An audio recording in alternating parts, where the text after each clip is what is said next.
Muy buenos días, cuando son las 11:17 de la mañana del día 26 de febrero del 2019.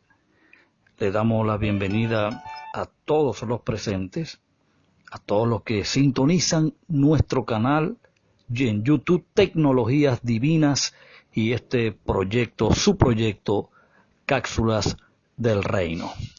Bien, les recuerdo que les habla su amigo y maestro en la plenitud del reino, Miguel Faría, desde la ciudad de Maracaibo, estado Zulia, Venezuela, para el mundo.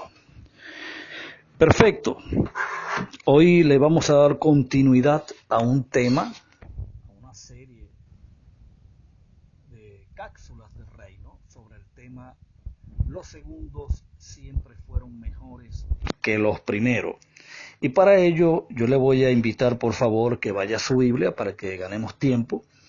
En el libro de Apocalipsis, capítulo 20, versículo 14, es allí donde vamos a establecer esta parte del estudio, del análisis. Dice así la palabra: y la muerte y el Hades fueron lanzados al lago de fuego. Esta es la muerte segunda. Y el que no se halló inscrito en el libro de la vida fue lanzado al lago de fuego. Muy bien, ya hemos cubierto 3 cápsulas. En las 2 primeras vaciamos un contenido acerca del tema de los 2 Adán, del primer Adán, del segundo Adán. Luego en la tercera vaciamos un material importante, un extracto bien importante de lo que fue la primera muerte sacada por el primer Adán. Y hoy vamos a cubrir la segunda muerte sacada por el segundo Adán, el cual es Jesucristo. Entonces, lo primero que quiero establecer en esta preciosa mañana es lo siguiente. Son 2 muertes. Primero, la muerte que puso Adán en operación cuando comió del fruto del árbol de la ciencia del bien y del mal. Ya nosotros vaciamos eso en la tercera cápsula. Usted puede tener acceso a ese material y escucharlo. Y puede dejar sus preguntas, sus interrogantes ahí mismo en el canal Tecnologías Divinas por YouTube. Bueno, hablamos de que esa muerte fue la que Adán sacó, fue la que Adán, vamos a ponerlo de esta manera como lo que hace un padre, atesoró para su descendencia, y así todo el ser humano que iba naciendo hasta los días de Pentecostés, lamentándolo mucho, nacía bajo esta condenación. Ya hablábamos de que, para ganar tiempo, de que la condenación que habla la Biblia era esta muerte, en la que todos nacían, por cuanto era una herencia directa del antepasado Adán, el primer Adán. Hoy vamos a hablar de una segunda muerte, la que se describe acá en Apocalipsis como el lago de fuego. En otras partes del libro habla del lago de fuego que arde con azufre, el cual es la segunda muerte. Fíjate que menciona la segunda muerte y no es como se ha dicho, ya que lo que se ha tratado de transmitir con respecto a esta figura del lago de fuego es totalmente erróneo, totalmente descontextualizado. No tiene ni la remota, digamos, idea de lo que ahí se está hablando. Se habla de que esta va a ser una segunda muerte física, donde el ser humano va a ser lanzado a un lago de fuego literal, que arde con fuego y azufre. Cosa que está diametralmente opuesta a una serie de elementos que hay que considerar para poder entender el libro de Apocalipsis. Lo primero que debe tomar en cuenta todo lector, y con esto quiero ser rapidito para ganar tiempo, es que Apocalipsis es un libro simbólico. Cualquier persona que entra o que quiera estudiar el libro de Apocalipsis, cosa que está muy bien, el deseo de estudiar este libro, a mi juicio el mejor libro de la Biblia, pero para usted poder extraer el entendimiento correcto, que contiene este libro, usted va a tener que considerar una serie de elementos importantes, como por ejemplo, número 1, la tipología hebrea, número 2, el lenguaje profético, número 3, el lenguaje apocalíptico, número 4, el lenguaje de pactos. Y esto pues es un tema, o son elementos, debo decir, que corren por todo el libro, y para poder entenderlo usted va a tener que entrar en esta cultura judía, va a tener que estar bien familiarizado con el Antiguo Testamento, porque todo lo que se utiliza acá como figura, por ejemplo, bestias, cuernos, candelabros, etcétera, etcétera, son ejemplos de una cultura, son figuras y tipos, símbolos de una cultura hebrea, a lo cual las generaciones a quien se le escribe el libro estaban totalmente familiarizados. Voy al tema para ganar tiempo. Cuando se habla que el lago de fuego es la segunda muerte, claramente te lo está diciendo. Te está diciendo que es la segunda muerte, o sea, lo cual nos está indicando que lo que se antecede a la expresión segunda muerte es una figura, es un símbolo. No podemos sustituir el símbolo, debo decir la verdad, por el símbolo, ¿ok? Entonces, la segunda muerte.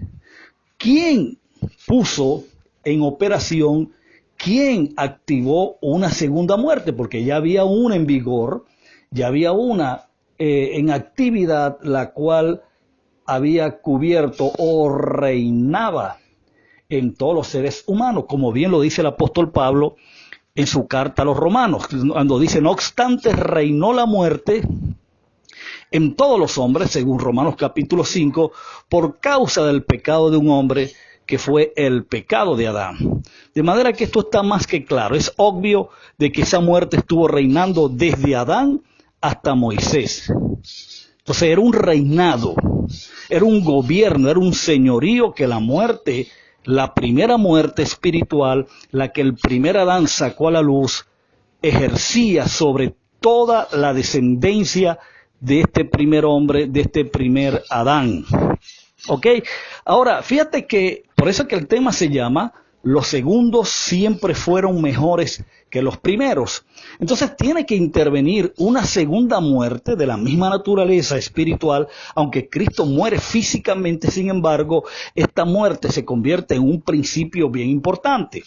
Y acá, en el libro de Apocalipsis, fíjate que para la cultura de las audiencias de este libro, un lago con fuego y azufre era tipo o símbolo de un lago purificador. De manera que esta muerte que se está planteando acá en Apocalipsis no tiene absolutamente nada que ver con lo que se ha dicho, con lo que se enseña hoy desde los institutos teológicos, desde las universidades teológicas, lo que se enseña hoy desde las radios, desde la televisión, desde los púlpitos, de lo que hoy conocemos como las iglesias, de lo que se escribe en literaturas, lo que hoy está como material disponible en las librerías, de que el lago de fuego es un lugar de tormento eterno. Nada está más lejos de la verdad que esto, que este concepto, que esta opinión, que esta teoría. El verdadero sentido de esta expresión está diametralmente opuesto.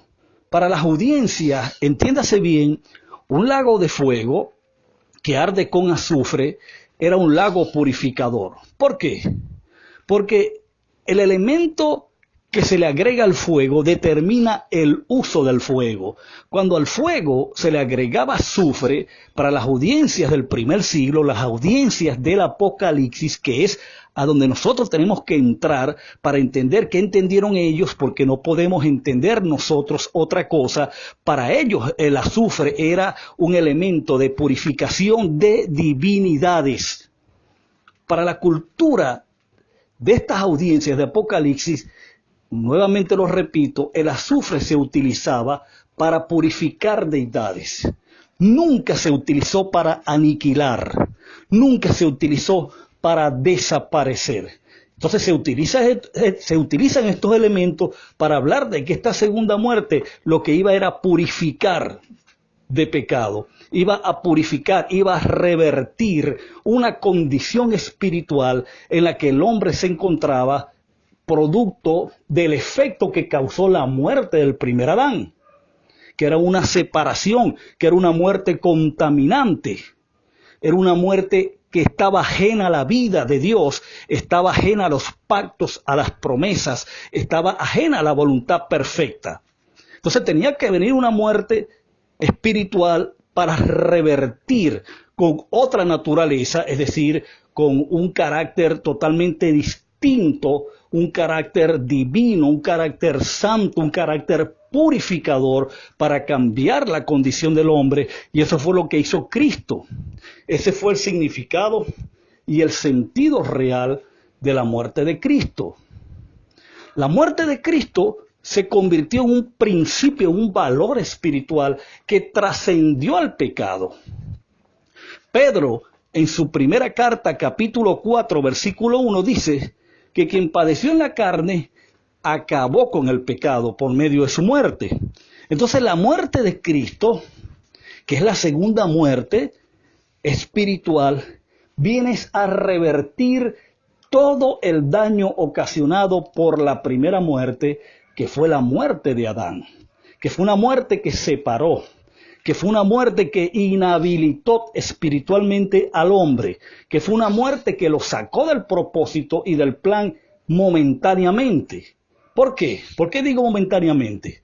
Porque esto fue planificado de esta manera, porque la muerte que realmente era la causa, la muerte que realmente iba a coronar de gloria al hombre, lo iba a poner dentro o lo iba a llevar, iba a restaurar al hombre dentro del propósito de Dios como se concibió originalmente. Esta fue la segunda muerte, la que Cristo sufrió y puso en vigor. De manera que es muy importante que se entienda esto. Ahora fíjate, la muerte de Cristo tuvo dos efectos bien importantes. Número uno, esa muerte durante el primer siglo se estableció como un principio, y todo aquel individuo que era traído soberanamente por Dios por causa de un destino, una predestinación, entraba en el cuerpo, como lo dice Pablo a los romanos en el capítulo 6, cuando dice que todos los que somos bautizados en la muerte de Cristo, por el bautismo, ¿qué cosa hacemos? Morimos al pecado, o ellos morían al pecado. Todo el individuo, llámese judío, griego, gentil, que era bautizado por la muerte de Cristo, automáticamente esa muerte cancelaba el pecado. ¿Cuál pecado? El pecado original, el pecado de Adán. Ese pecado quedaba automáticamente inhabilitado, quedaba paralizado, quedaba sin efecto para aquella persona que era bautizada en esta muerte. Muy importante eso. Quedaba sin efecto el pecado para el individuo cuando era insertado en esta muerte, era plantado en esta muerte, porque esta muerte se estableció, repito, como un principio, como un valor, como un efecto espiritual importantísimo, y todo el que entraba en esta muerte, automáticamente el pecado y la muerte primera quedaban sin efecto. El individuo era libre del pecado. ¿Por qué? Porque moría él, moría el pecado de Adán por causa de la muerte de Cristo en la que era bautizado. Pablo lo dijo de una manera bien interesante también cuando le escribe a los Corintios en la primera carta, versículo, si bien recuerdo, vamos para allá para ver si, para no dar una cita equivocada, vamos a revisar el capítulo 12 de Apocalipsis, capítulo 12, repito, de Apocalipsis, versículo 13, vamos a ver si es allí. Sí, capítulo 12 de Primera a los Corintios, rectifico, Primera a los Corintios capítulo 12, versículo 13 dice, porque por un solo espíritu fuimos todos bautizados en un cuerpo, sean judíos, sean griegos, sean esclavos o libres, y a todos se nos dio a beber de un mismo espíritu.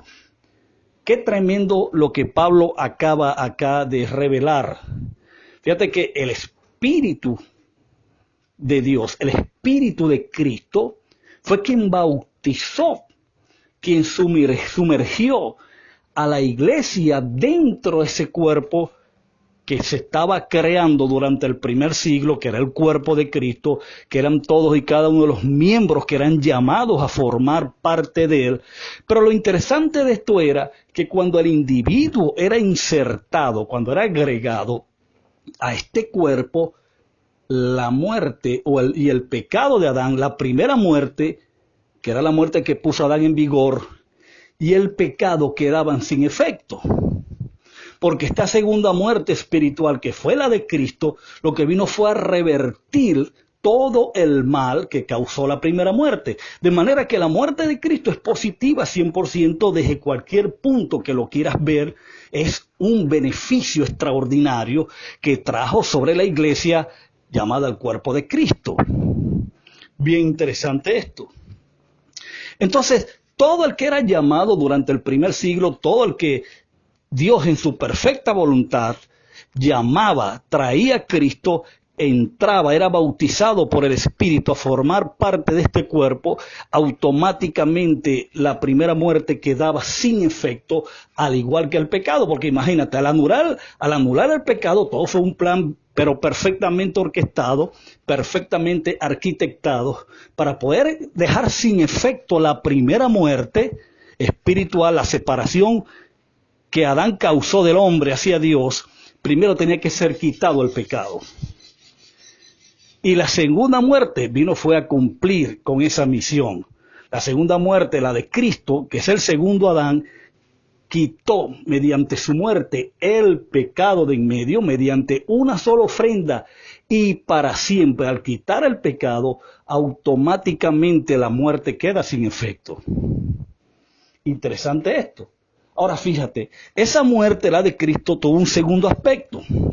Número 2, esa muerte iba a vengar, escuche bien, ya casi para terminar, esa muerte iba a vengar toda la sangre justa derramada en la tierra, desde Abel hasta el último mártir, el último ser humano muerto a causa de Cristo.